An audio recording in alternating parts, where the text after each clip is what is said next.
I just wanted to, if I may, round off one or two simple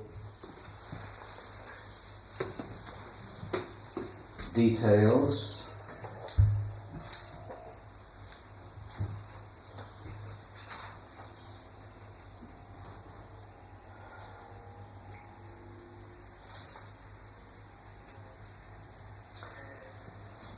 Now, we were offering the thought that there is some quite strong circumstantial evidence that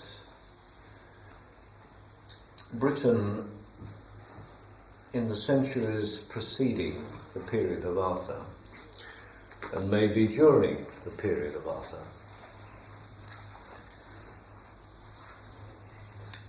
was closely linked with the East, and most especially the Mediterranean world, the region of Asia Minor, influenced as it was very greatly by tribes originating from the Caucasus and incursions and cultural developments originating in Iran, associated closely as they were with the Vedic culture of India. Now, building on that, the meaning of Camelot is not known.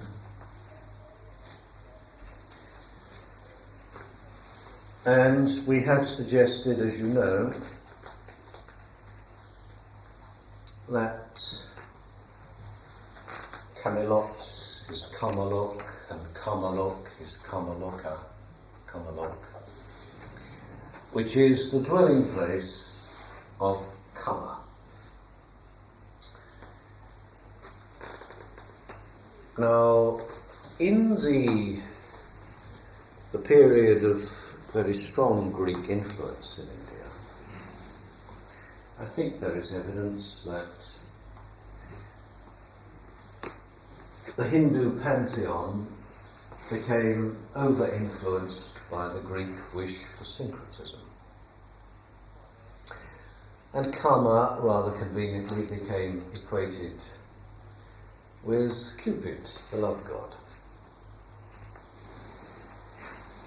This is an excessive reduction of the meaning of Kama.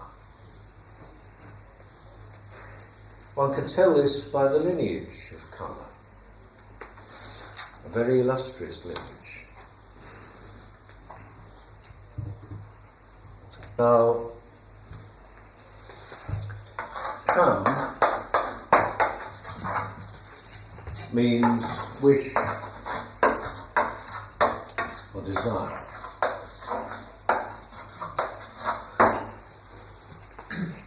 Now, wishes and desires are not in themselves reprehensible. Wishes and desires can be and are divinely inspired. The Avatar himself only makes the great sacrifice of human incarnation because he desires to do so. And it's the divine that awakens that desire. The desire to serve, the desire to sacrifice. Perhaps the most mysterious desire, that the most enigmatic desire that human experience is prone to.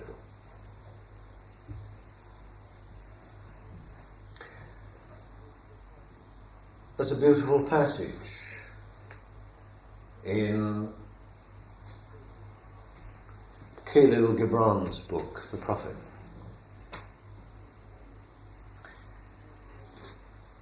Towards the end of his allotted span, the Prophet is about to depart.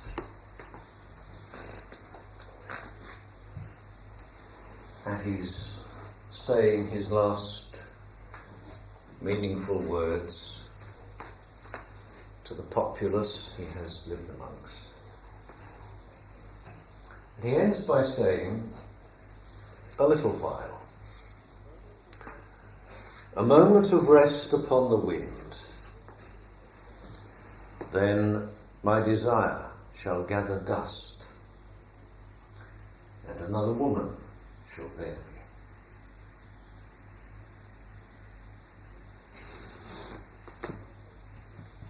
The context in which it is uttered indicates that this sequence of events is divinely ordained and inspired,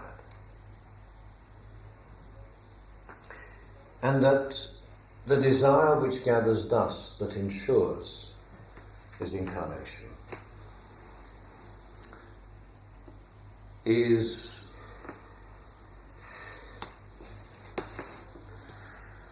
a providential development.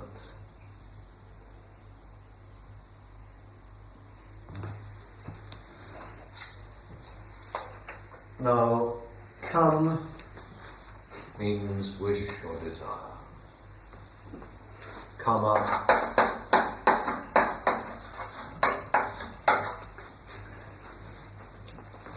is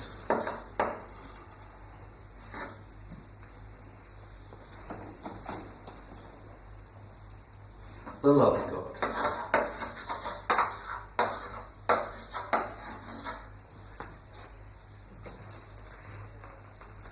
And we are predisposed to see the significance of his function by the fact of his parentage. His father is Dharma.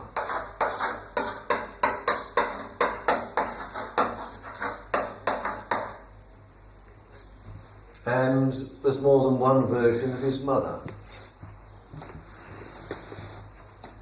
But it's expressive, either way.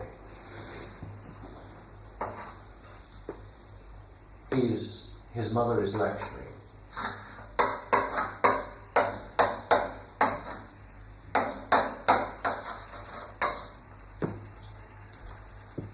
The consort of Vishnu. Vishnu is that aspect of the divine which descends to earth for the incarnation of truth itself and the salvation of the world. Vishnu is the Saviour. This word avatar is itself of some importance.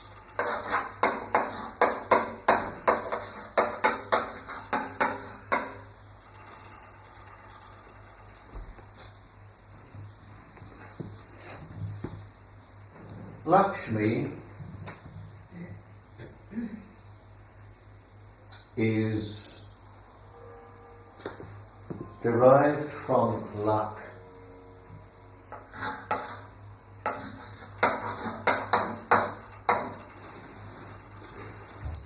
which means digging implement, digging earth. Closely linked, not just symbolically but also practically, in the experience of ancient man and indeed modern man, closely linked with the plough. Plough, the weapon of Balaram, the earth level of Krishna, the earth level of Vishnu. No, Lakshmi is the wife of Vishnu. Lak means digging implement, D-I,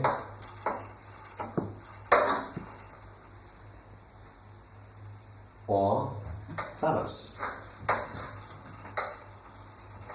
Since this is a nunnery, I won't actually write it up.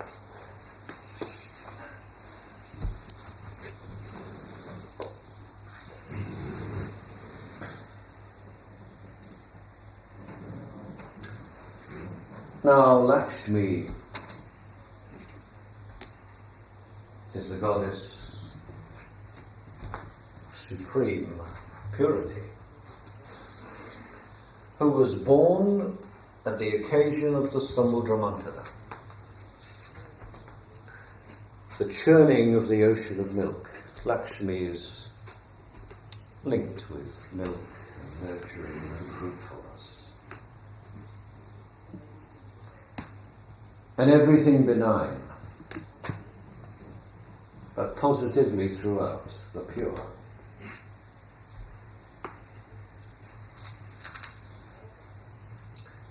A form of Lakshmi is Shri, the goddess who ultimately offers the sacred cup, the Amritagataka, to the cosmic healer, for the renewal and healing of the stricken world.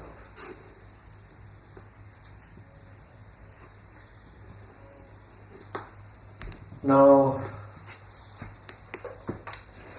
as we mentioned previously, alternatively, the mother is Shraddha.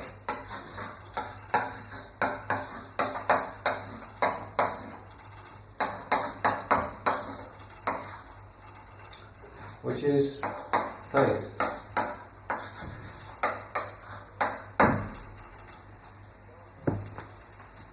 And Dharma, as you know, is the true way. The straight way.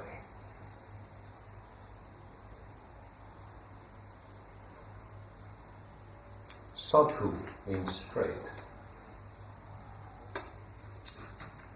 and one who pursues the straight path. Such is a sadhu. Sadhu.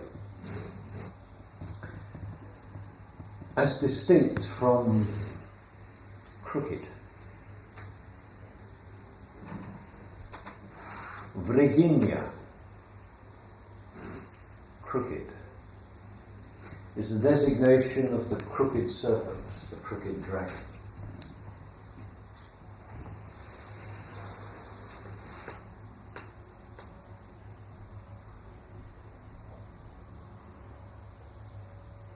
Who is Vritra,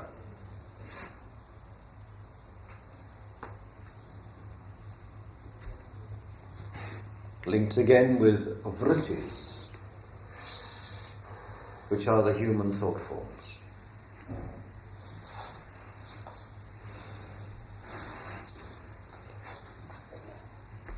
Now,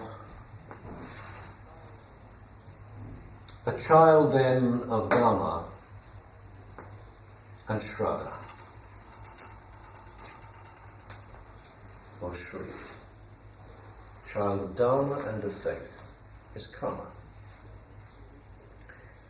And in its original interpretation, before the Greeks got there, it was a wholly benign and wholly desirable expression of the images that occur to human consciousness when the consecration of the instinctual level is envisaged.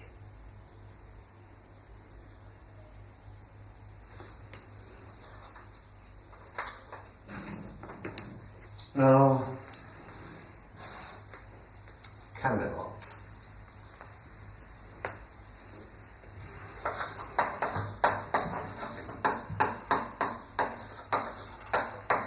suggested, is in fact Kama Loka.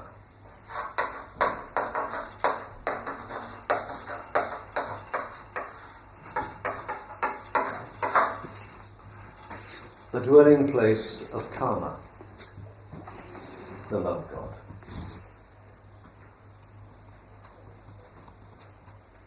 No one knows where Camelot was supposed to be. Various conjectures, of course.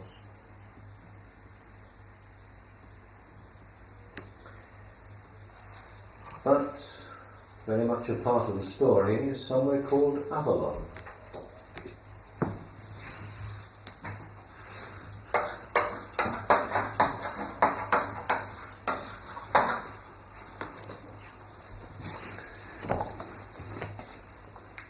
And some of the associations there are interesting.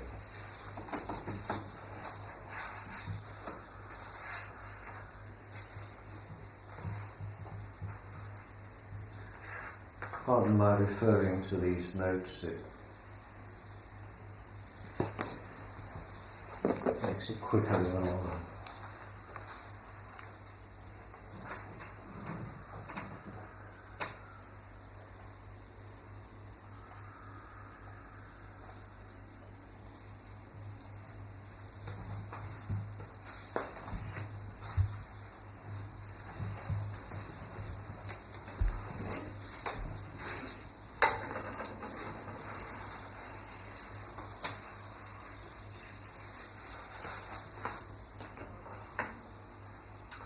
Ava means down.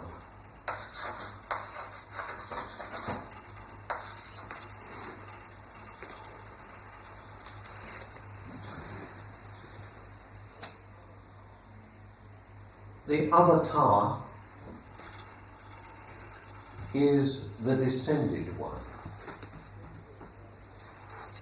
And in case we're in doubt as to where the descent is true, Avatar is also one of the names of the earth. Avalon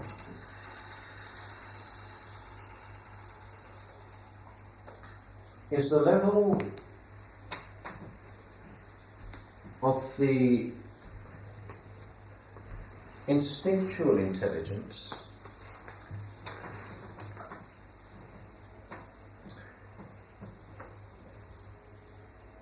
the twilight zone which harbours tremendous potential forces that will either constitute a malfunction, if not related to the level of spirit, or will represent a source of limitless power and regenerative potential for humanity and for the planet.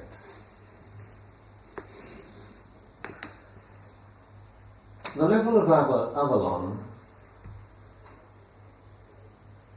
is the level of the plane of Kurukshetra, on which the great struggle wages. For possession of the mental process of humanity. Spirit is centred at the heart in its deepest sense.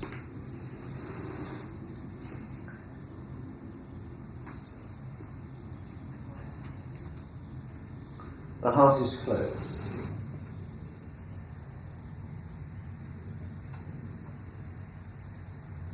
In common human experience.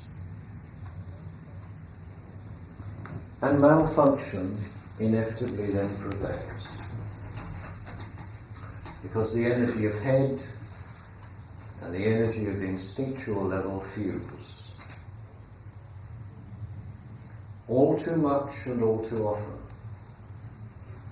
to represent a dynamic creature without heart, which could bear the name of Lucifer.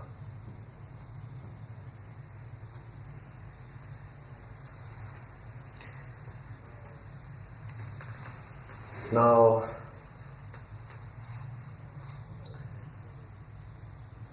there are of course many interesting associations with the word avatar. Avalon is the plane level, and below the plane level to which it is necessary for the avatar to descend.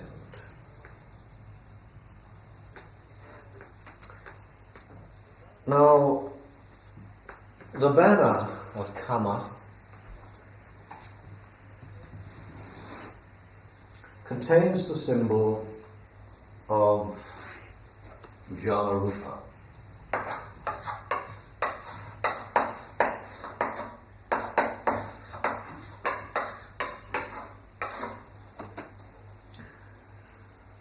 Which would literally seem to mean a water form.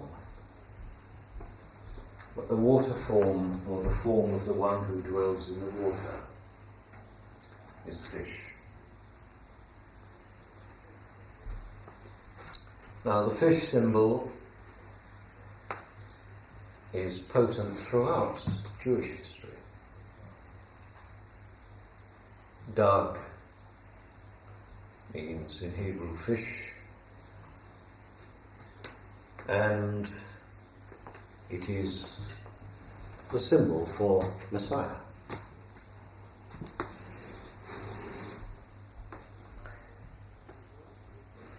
Now, the greatest of the Bodhisattvas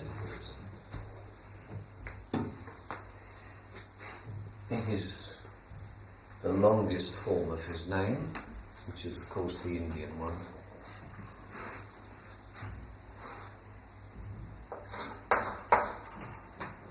we've all seen it.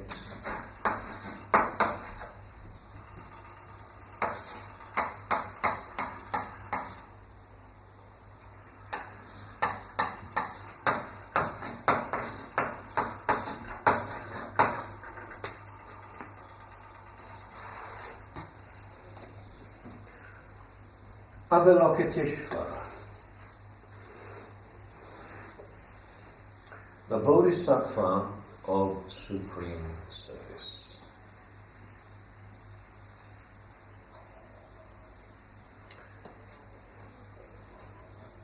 Now, one of the appearances, one of the manifestations of the great Bodhisattva was said to be, interestingly, Matsyendranath.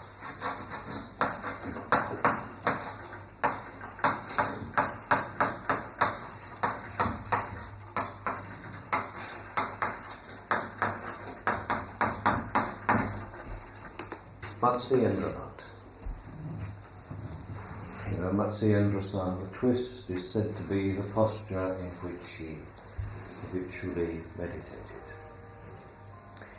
He was the founder of the Nat order of yogis, who were beings of power. Now, Avalokiteshvara is a complex word, but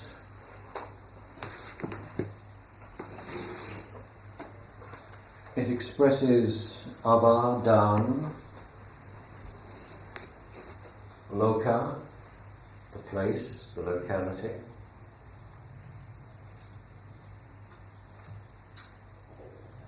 Ishvara,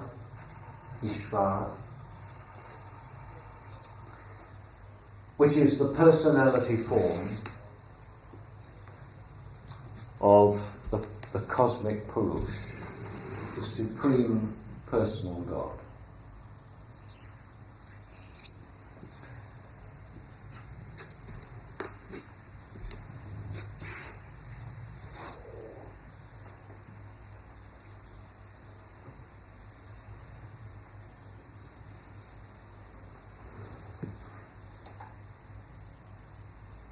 Got that the wrong way around, haven't we? Avalokiteshvara.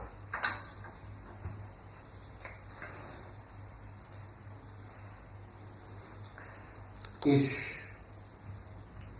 indicates to have power.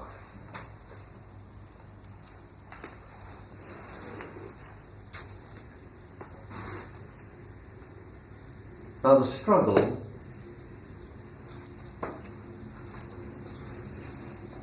for the citadel of Camelot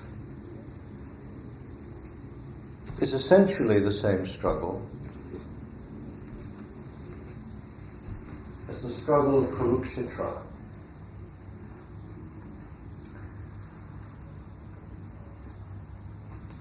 Kurukshetra is the plain of the Kurus. Kuru is or should mean vessel of light, but the vessel of light had been corrupted. The true Dharma of the Kurus had been despoiled, and the worst misfortune of all had overtaken the earth. This central place of power had become dominated by a corrupt occultism.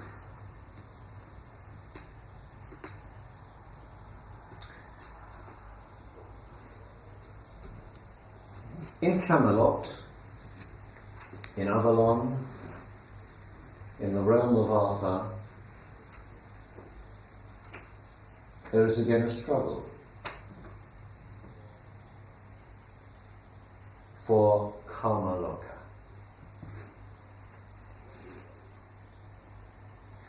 That plane, that meeting point,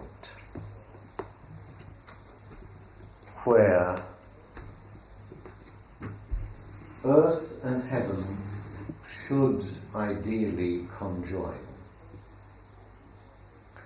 for the purpose of the incarnation of light into the earth through spiritually attuned humankind.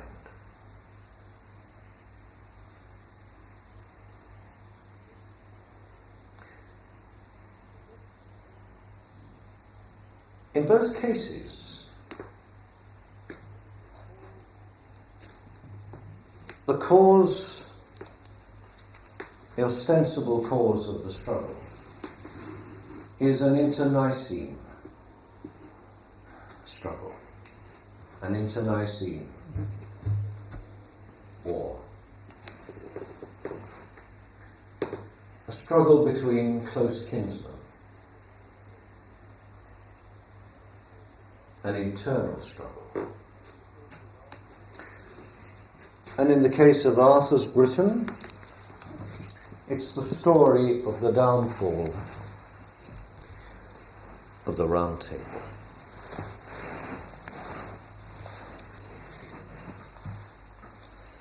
This is a great parable. It might also be history, in some degree. But it's saying much to humankind, to the human psyche, to the modern world, on several levels.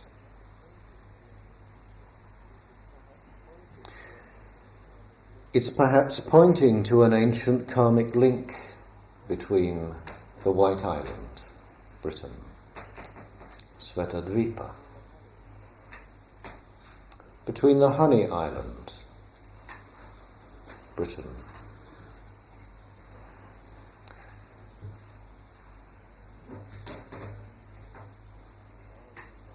and the Aryan mythos of very much further east.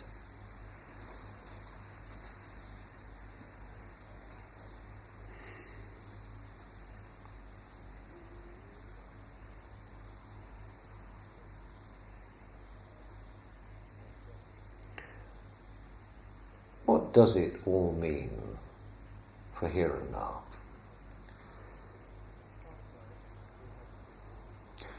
Last night we had the good fortune to interact with our friends, the nuns.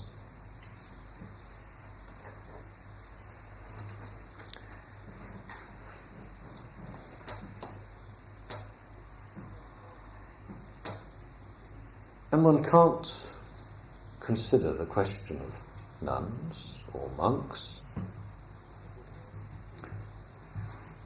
which have been known in the traditions of human civilization for thousands of years,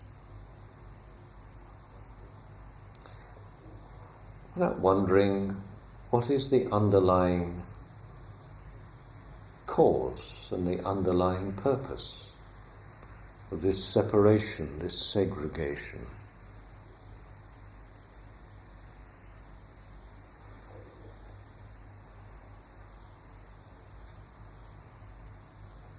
I don't think we'll go into that tonight.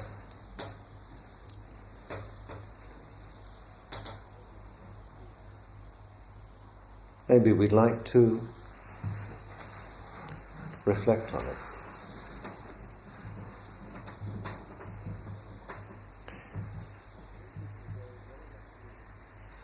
I think we should go very much deeper, if we do, than the extremely superficial interplay of sexual politics as we know it in our society today.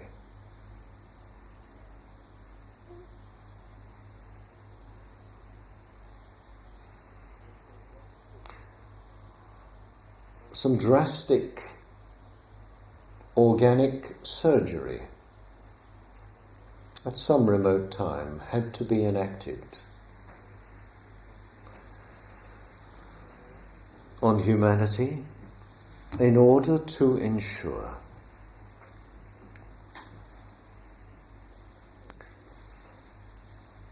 that the head of humankind was not forever chained to the earth, but that the possibility in human experience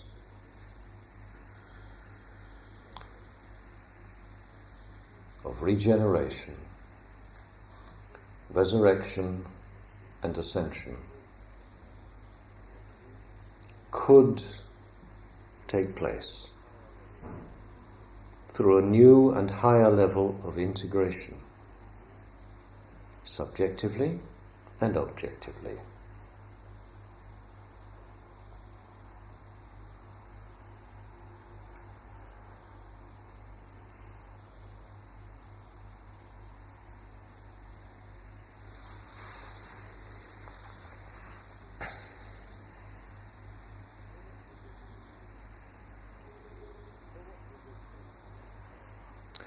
So what does this mean for ourselves in the here and now? What does this mean for our yoga?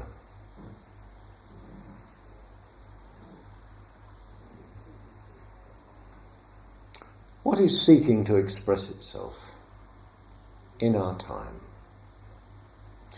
even through such as ourselves?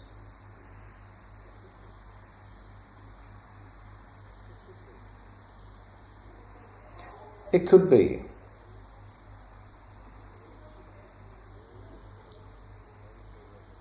that the age of major revelation is over.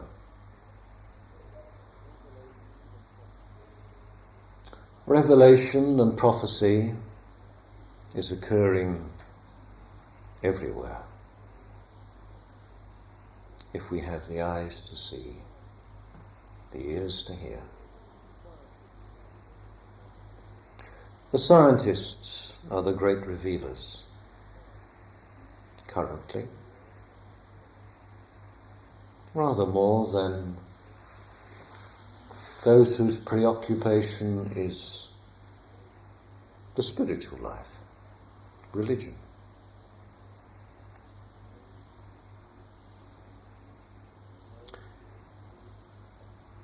Do they know? Do they see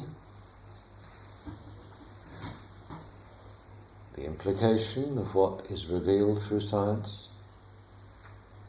In some degree, some of them do. But what does it mean for ourselves?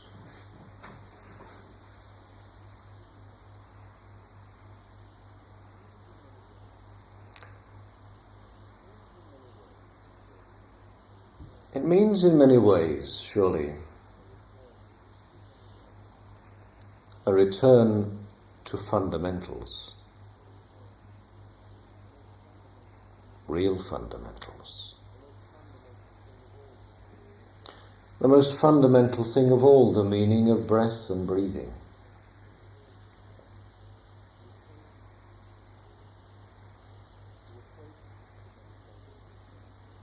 The approach to meditation through the sensing of the depth and the purpose and the harmonious unfoldment of our breathing. All life is rhythm. To be attuned to life, we need to be first attuned to our own breath process.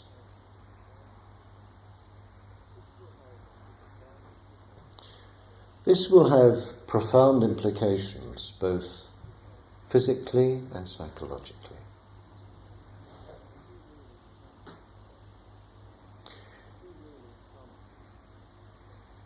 If we really plumb these depths,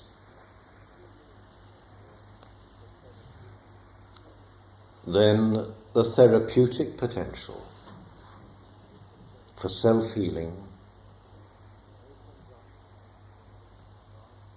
opens up a vast area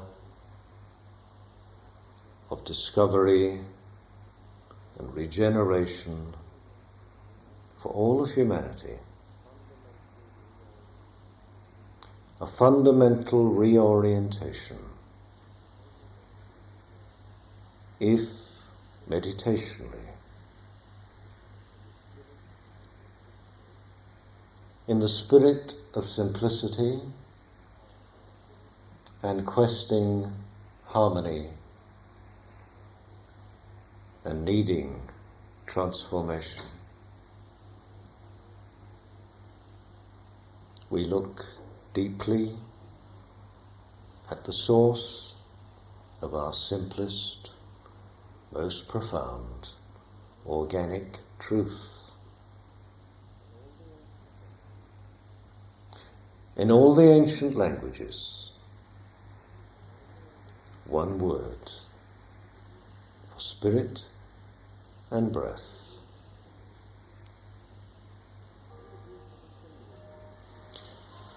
In the beautiful symbolism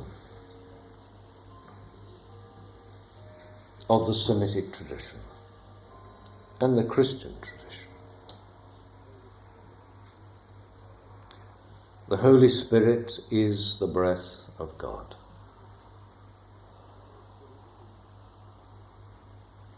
This could equally be said of the Vedic tradition.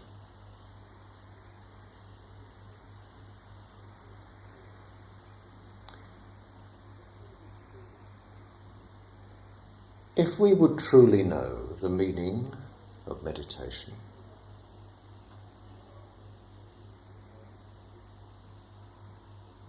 we should also use as a vehicle our own innate breath rhythm.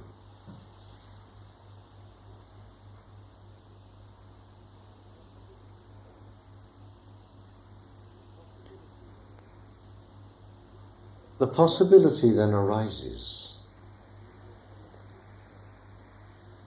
that we will be conveyed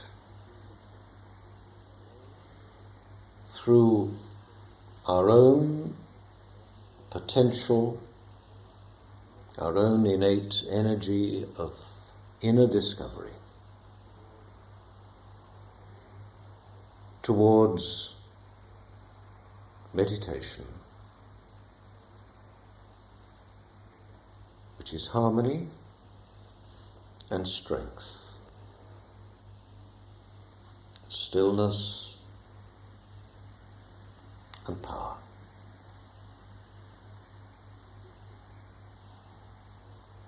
And a ceasing of the chattering irrelevance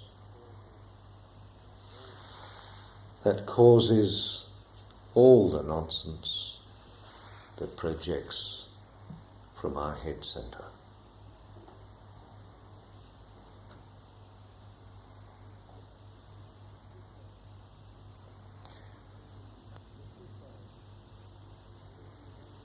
If we find meditation,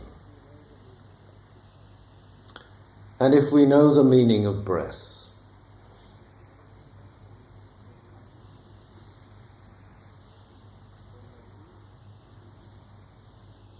then a new capacity opens, an endless capacity.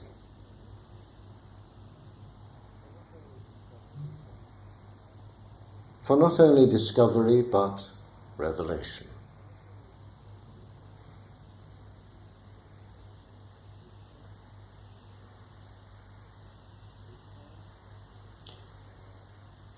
We can become alive on every level, to a degree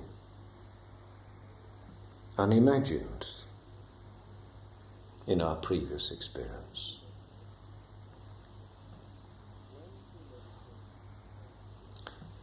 When through meditation, self-seeking has fallen away, when through meditation all ambition has fallen away,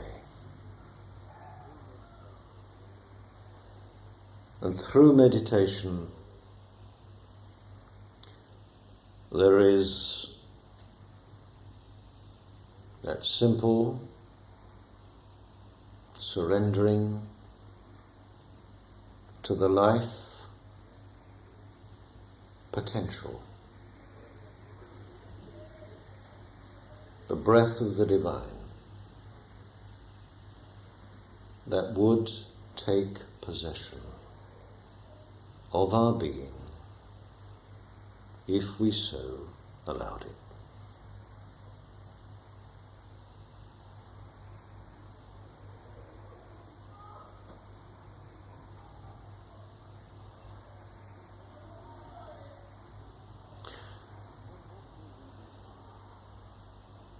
Then what we needed to know, we would know.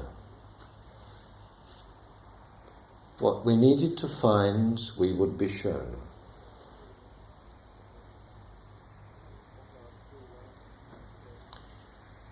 What our true life and purpose should become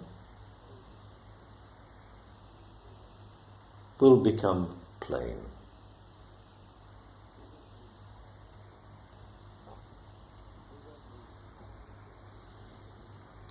We won't need fortune tellers.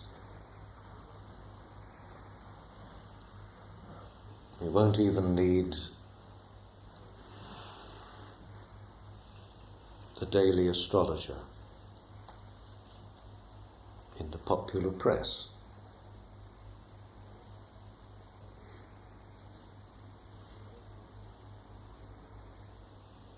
We won't need to read the tea leaves.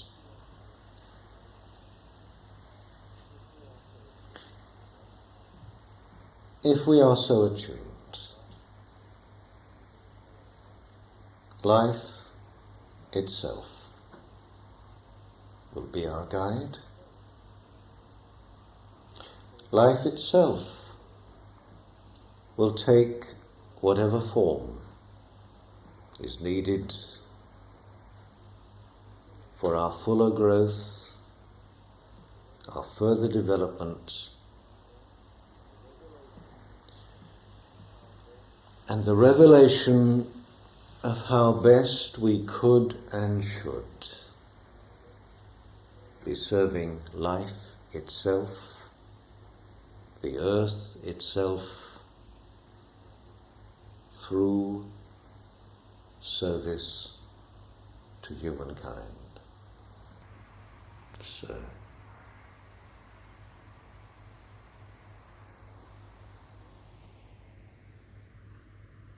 the crisis of our time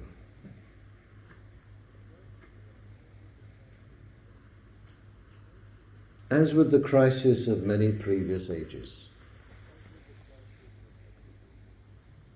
is a crisis occasioned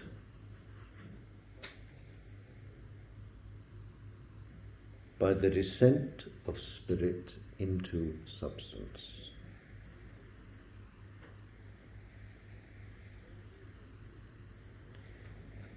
That causes in the organism earth the necessity to eliminate the accumulated toxins that generate strife and dis-ease.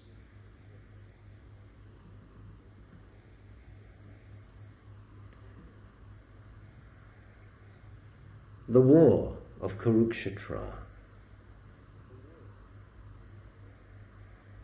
is the war of Avalon, the war of Kamaloka.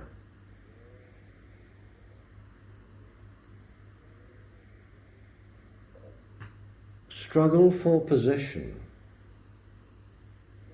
of the procreative and generative energies of humankind and of the earth itself.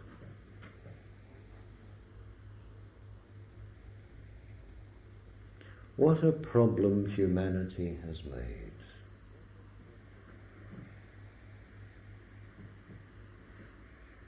In all this business of libido.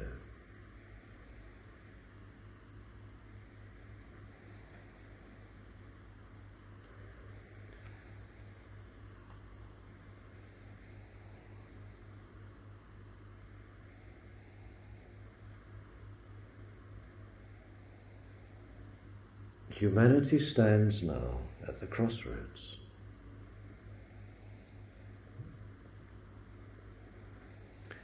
Politics is no answer. Sexual politics or any other sort of politics. It's not a matter of economic adjustment. It's a question of humanity finding itself at a much deeper level.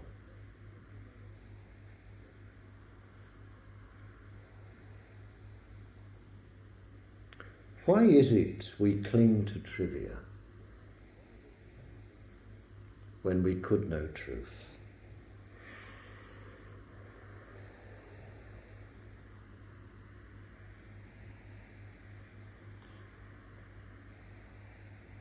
Why is it education, religion, healing are beset with problems that produce the opposite effect, the opposite result to what any sane society would intend?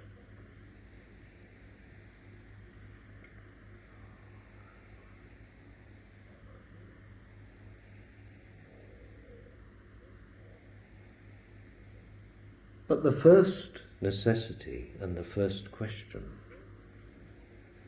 for us must be, to find within our own cognition and our own structure, our own heart and our own totality, the benign interflow of a gently awakened earth,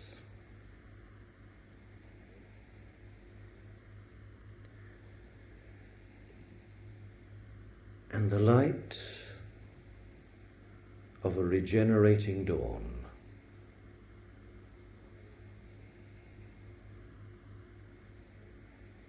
To find this confluence within our own experience, our own organism, our own self.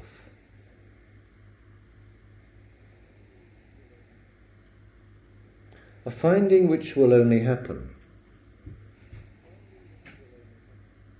when our pettiness, our selfness,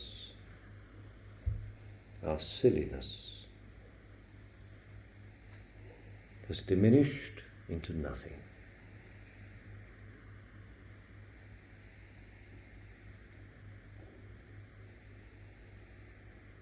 And the potentiality, the immanent potentiality of the inner truth that seeks to awaken within every human being our true state, our true nature, our true potential.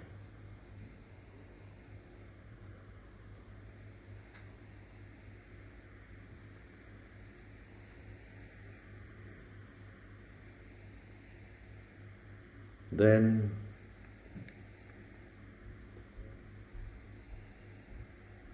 humanity will not need to ask political questions or religious questions or turn to fortune tellers.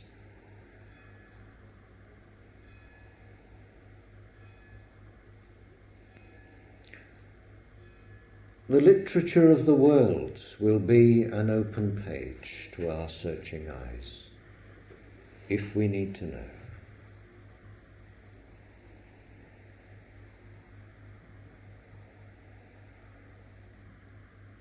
Life itself will speak fruitfully in every way and to every sense.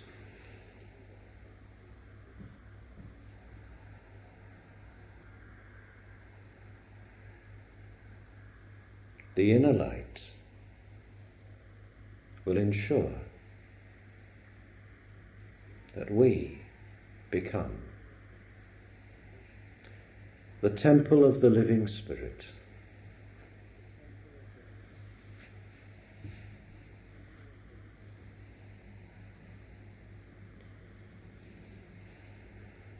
and the servants of all.